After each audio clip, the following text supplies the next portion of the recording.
So for you, spiritual is more about connecting to or experiencing that feeling of awe. It's awe and connection. Yes, that's what spirituality is for me. It's not necessarily mediated by divine being. And so you're an agnostic or an atheist? Because I've read different things online. So I figured I'll ask you what you are. Well, I now put myself halfway between an agnostic and an atheist. I, I don't want to take the absolute view of the atheist, and I don't feel that certain about anything.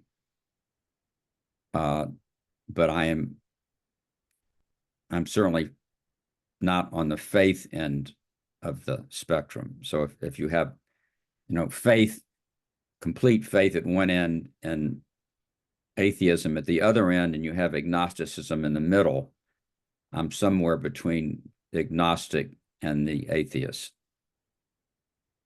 Okay, that's a reasonable position, I think, to take.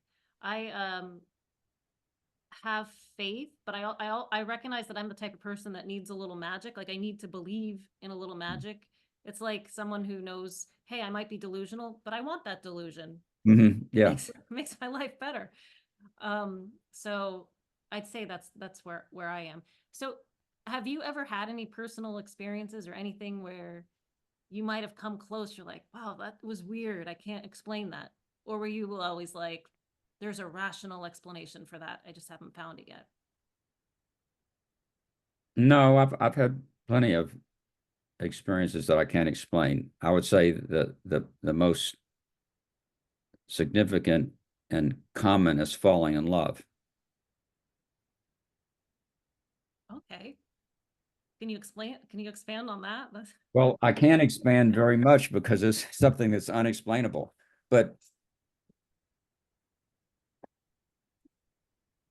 sometimes, understand if we all see couples, whether it's male and male, male and female, female and female, we see couples. And sometimes we can't understand why they're attracted to each other.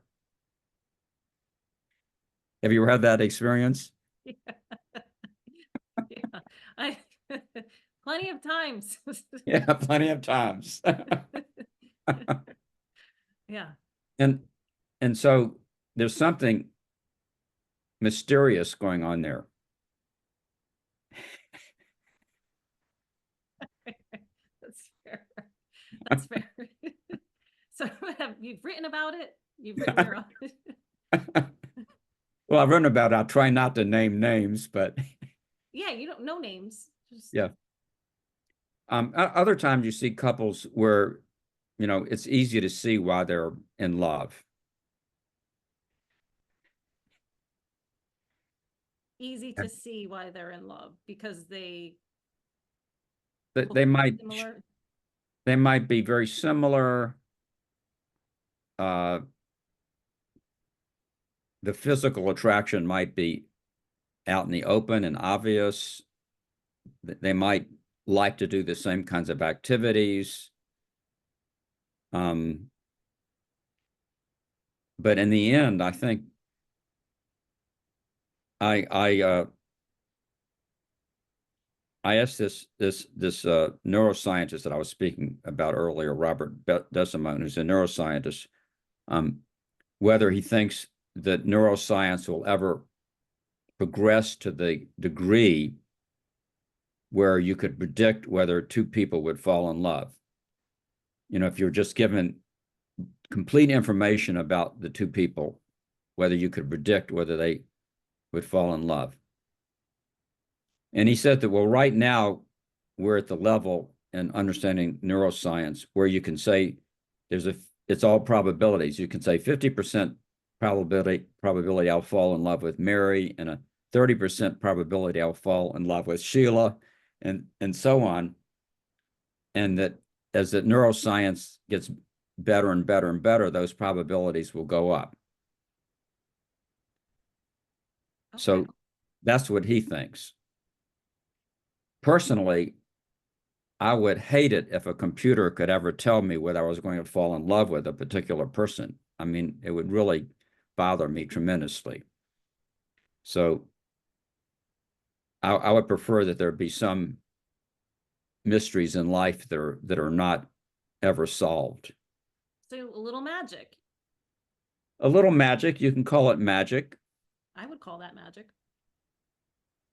Yeah, because if it's just like otherwise you go, a computer tells you this is your match, that's awful. I think it's awful too. Yeah. Yeah. Um, that doesn't mean that I don't think that ultimately it's not material. I do think that people are material, including the brain. But I also think that there's infinite complexity given that, and that it's just impossible to predict exactly what's going to happen when you put two people together.